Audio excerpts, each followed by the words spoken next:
नमस्कार साथियों, क्रिक सूत्रा में आप सभी का स्वागत है। मतलब इतना तकलीफ भारत के किसी टेस्ट मैच को हारने में नहीं हुआ जितना लॉर्ड्स में हुआ।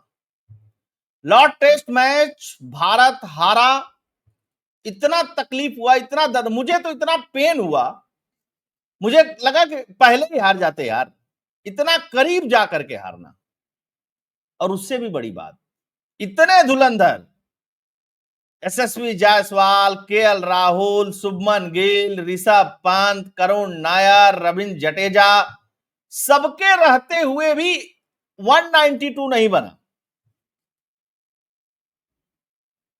192, अगर 192 आप नहीं बना पा रहे हैं तो आप मान करके चलिए कि आपके टीम में कुछ ना कुछ गड़बड़ी है। जिस तरीके से विकेट फेंक करके चले गए यशस्वी जायसवाल, जिस तरीके से विकेट फेंक करके चले गए ऋषभ पंत, गिल ने तो कोई रिस्पॉन्सिबिलिटी ही नहीं ली। और सबसे बड़ी बात थी, केएल राहुल अच्छा खेल रहे थे पहले दिन, लेकिन जब आखिरी दिन आए वो, यानी मतलब जो चौथी पारी का पहला दिन था उसकी बात कर रहा हूं, तो जब आए तो टच में ही नहीं दिखाई दे रहे थे। ये जिम्मेदारी केएल राहुल को उठानी चाहिए थी। आपके पास बॉल बहुत थे, आपको रन बहुत ज्यादा नहीं बनाना था, लेकिन नहीं भाई साहब, जैसे लग रहा था कि एक जा रहा है एक आ रहा है, एक जा रहा है एक आ रहा है। लेकिन उसी दौर में रविंद्र जडेजा को सलूट बनता है।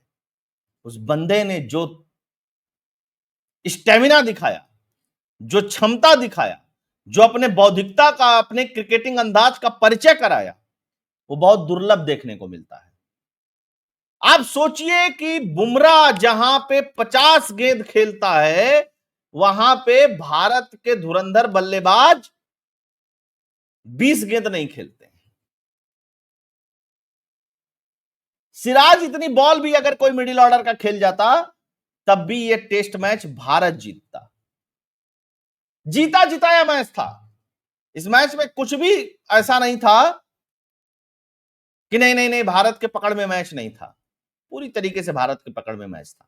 एक तो फील्डिंग में गलती की, 25 रन बाई के दिए और लगभग उतने ही रन से हार गए, 22 रन से।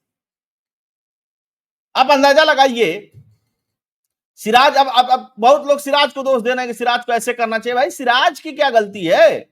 उसने तो बॉल को रोक दिया था, वो लग गई स्टंप पे, आउट हो गया बेचारा। बॉलर है भाई वो,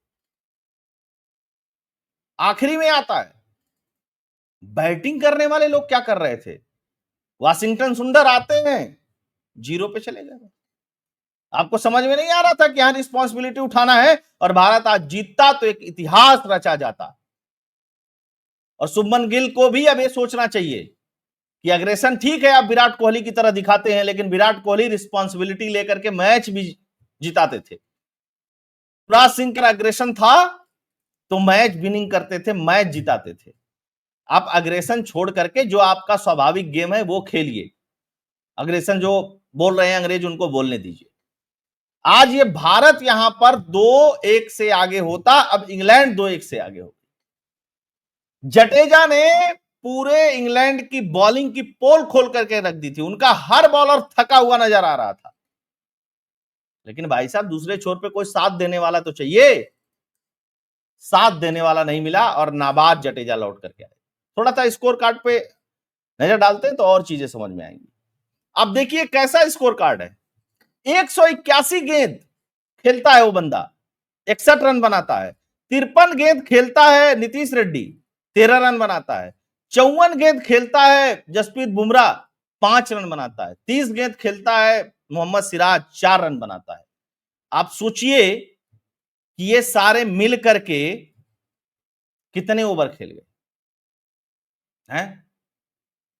मतलब ये सारों का अगर मिला दिया जाए तो इन लोगों ने 50 ओवर से ऊपर, लगभग 60 ओवर का मैच खेला।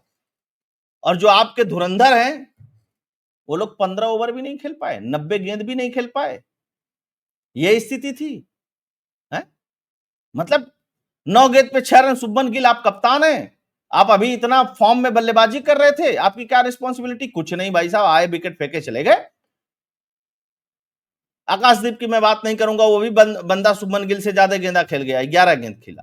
ऋषभ पंत, आप भी फॉर्म में थे, आप भी आए, आपको पता था अब भी आए, 2 चौका मारे, 12 गेंदा खेले और कहे कि ठीक है टाटा बाय बाय।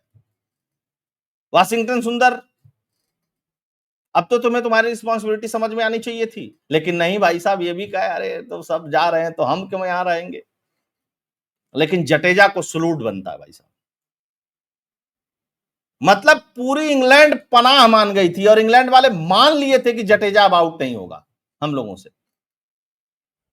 तब उन्होंने फोकस करना शुरू किया जसप्रीत बुमराह पे और मोहम्मद सिराज पे।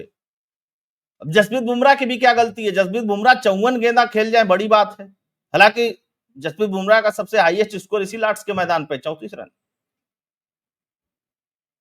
तो सिराज और बुमराह की गलती नहीं है भाई साहब, उन्होंने तो 15 ओवर खेला। धुरंधर लोग क्या करिए ये तो देखिए। मतलब आप अंदाजा लगा करके देखिए, केएल राहुल और पंत जब आए 5वें दिन खेलने के लिए तो इनको सारी परिस्थितियों के बारे में पता था। लेकिन नहीं भाई साहब, आते ही कहेंगे नहीं बहुत हो गया। इतना ओवर था, आराम से रुकते, 1 ओवर 2 ओवर 3 ओवर में डन जाता, कोई दिक्कत नहीं थी। बनता रन, 192 बहुत बड़ा स्कोर नहीं था। जडेजा क्या करें अकेले, जडेजा के झुके हुए कंधे बहुत पेन कर रहे थे। ये बात आप समझ लीजिएगा, मैं टेस्ट मैच देख रहा था। जोफ्रा आर्चर ने 5 विकेट लिए, 3 विकेट लिए, मैन स्टोक्स ने 3 विकेट लिए, एक और, मतलब बॉलिंग में कोई बहुत दम नहीं था यार। इस मतलब इस मैच को जीतने के लिए कोई दम नहीं था, है ना। ये इंग्लैंड ने खेला था, इंग्लैंड भी कोई बहुत अच्छा नहीं खेली थी, 192 बना था उसका। लेकिन सबसे महत्वपूर्ण बात कि इतना कुछ अच्छा पीछे कर रहे थे आप लोग, अचानक से इसी तरीके से पहली पारी में लग रहा था कि 450 आराम से बनेगा, खटर पटर तुरंत एक के बाद एक विकेट गिर गया और मात्र उतना ही रन बना पाए जितना इंग्लैंड ने बनाया। स्लेजिंग किया इंग्लैंड ने, खूब परेशान करने की कोशिश की खूब। मुझको लगता है कि शुभमन गिल थोड़ा उसी वजह से डिस्टर्ब थे। शुभमन गिल को भारतीय क्रिकेट कोच गौतम गंभीर को एक बात समझानी चाहिए कि भाई साहब भड़का मत करो, अपने गेम पे ध्यान दो। तो दोस्तों वीडियो को लाइक कर दीजिएगा, अधिक से अधिक लोगों तक शेयर कर दीजिएगा। बहुत दिल टूटा है यार, क्या बताएं, है ना। चैनल को सब्सक्राइब भी करिएगा, करवाइएगा। जय हिंद।